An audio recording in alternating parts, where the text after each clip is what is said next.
You were very defensive, for instance, around short sellers. Michael Burry putting the short on this weekend. Some people were wondering if you were too defensive. What I was defensive about, not defensive, I would say offensive about. I don't like short sellers. And everyone's like, oh, it's price discovery, great. That's like saying you're a lawyer. You don't have to defend the pedophile. Yeah, I'm all in favor of everyone having a defense. I'm in favor of civil rights and defense for the innocent and of the guilty, because that's how you have civil liberties. If you're a lawyer, you don't have to work for a terrorist. You don't have to work for a pedophile. If you're a short seller, you do not have to actually short a truly great company. That was hilarious. Palantir CEO Alex Karp riled up over the fact that legendary investor Michael Burry has decided to short Palantir, in addition to Nvidia. Apparently, Karp is very upset at short sellers, not in favor of that allegedly. Cenk, what do you think about that? I think it's hilarious. Michael Burry, go get him, go get him. Okay, and was he referring to Alan Dershowitz there? Because it sounded like he was saying, why did Alan Dershowitz defend child predator Jeffrey Epstein for no reason? Interesting, surprising take on that one. But I'll tell you what short sales are actually about and why Burry might be right and these guys might be in trouble, which would be amazing news. Yeah, and look, what you think about people who engage in, shorting stocks doesn't really matter. What matters here is the reasoning behind why Burry is shorting these specific stocks. So look, he is famous for predicting the housing market crash of 2008. Doesn't mean he's right about everything, but he was very right about that. Now, these days, he's been feuding with the leadership of Palantir and Nvidia because in November, Burry announced that he had shorted the stocks of both those companies. And if you're not familiar with shorting, all you need to know is that Burry will make money if the value of the stock for these companies drops by 2027. In other words, Burry is betting that both companies will lose steam or fail outright. Now, let's watch more of Alex Karp absolutely raging out about this for fun, and then I'll give you more details in regard to Burry's reasoning. When I hear short sellers attacking what I believe is clearly the most important software company in America, therefore in the world in terms of our impact, simply to make money and trying to call the AI revolution into question, where we have this anomalous numbers, 114, rule of 40, et cetera. It just is super triggering because these people, they could pick on any company in the world. They have to pick on the one that actually helps people, that actually has made money for the average person, that is actually supporting our war fighters. Why do they have to go after us? And I'll tell you what, though, it's crazy motivating, because I'll tell you why the short sellers are constantly getting screwed by Palantir. Because every time they short us, we just are like tripling down on getting the better numbers, and part, honestly, to make them poorer.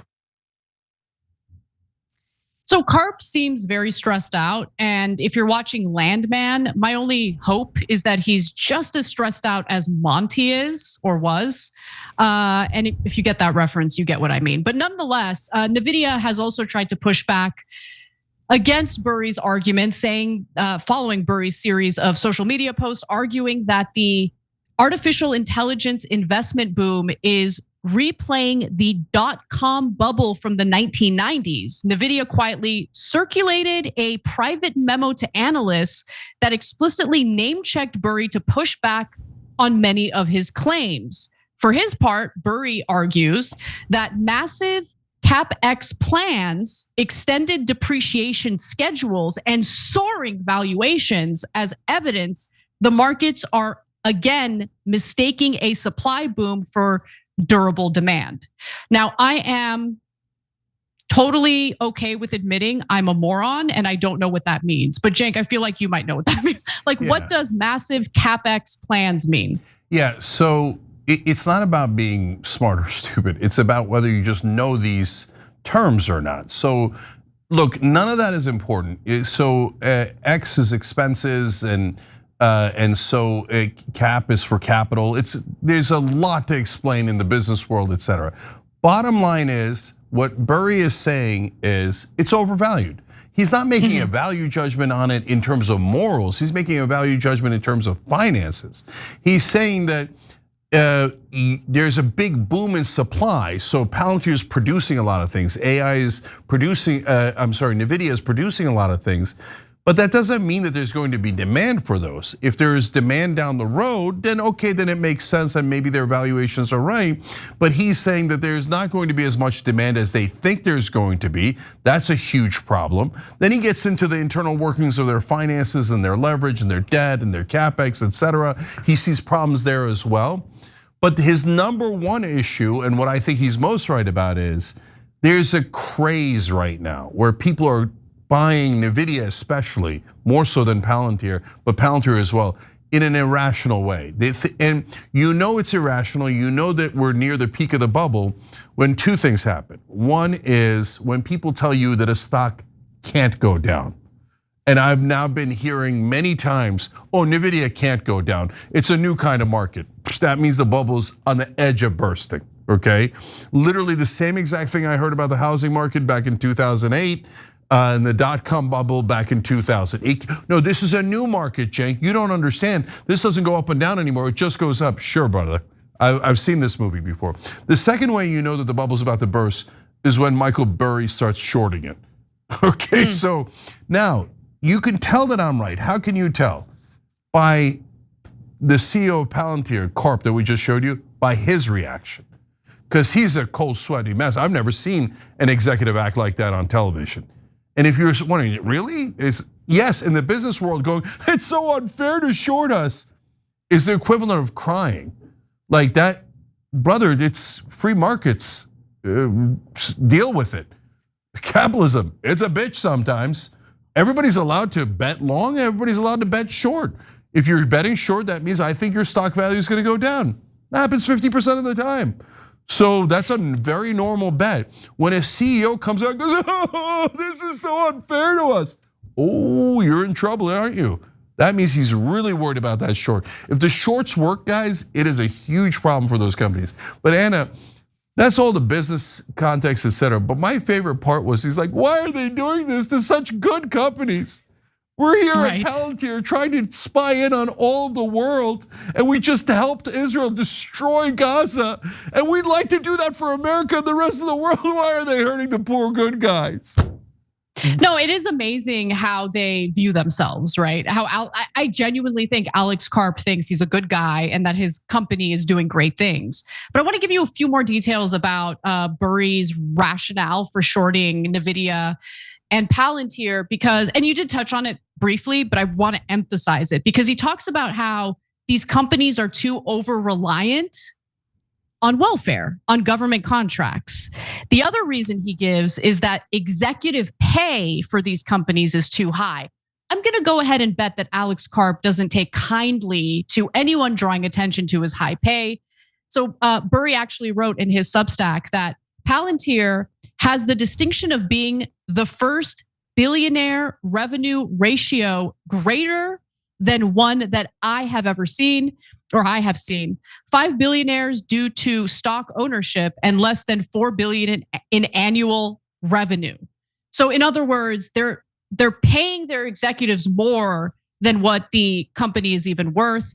As for Nvidia, take a look at this graph. I know it looks crazy. I'll explain it to you in just a moment. So what's important here is the pattern that you see. So each of those arrows represents money or services flowing from one company into another. OpenAI, Nvidia, Oracle, Microsoft, and other companies are visible in this chart. And critics like Burry have argued that those companies are passing around the same hundreds of billions of dollars back and forth to each other. Innovation, baby, innovation. So that's where we are with that. Yeah. Anyway, any final thoughts, Jake, before we move on? Yeah, real quick. On the point that you made, I just want to make a quick correction. So they're paying the net worth of their 5 executives are worth more than what the company makes, not what the company is worth. And so therein lies the rub, right? So he's saying, look, you guys are paying these folks so much that it's more than even combined. Now, again, it's a little apples and oranges because that's their net worth versus the revenue of the company. It's more than the revenue of the company, even in this year where you're doing great. So that's way too much. Palantir would say, yeah, but our worth is so high, the company's worth is so high that the revenue is not the relevant number. And Burry's saying, that's exactly my point, guys. You're pretending that the valuation of the company is gigantic, and hence why you're paying these guys billions of dollars, but you haven't made that money yet. It's all speculative, and I'm speculating that you aren't going to make all that money, and that's why I'm shorting you. And he has every right to do that. It's a free market, and Karp should learn how to deal with it. But my guess is he won't. He'll legally bribe more politicians, try to fix the rules. And in fact, soon you might be hearing corrupt politicians working for these guys start to talk about, well, maybe we should limit the markets and maybe we shouldn't allow shorting in the way that we're talking about here, because they have to protect their donors. Every time you ring the bell below, an angel gets his wings. Totally not true, but it does keep you updated on our live shows.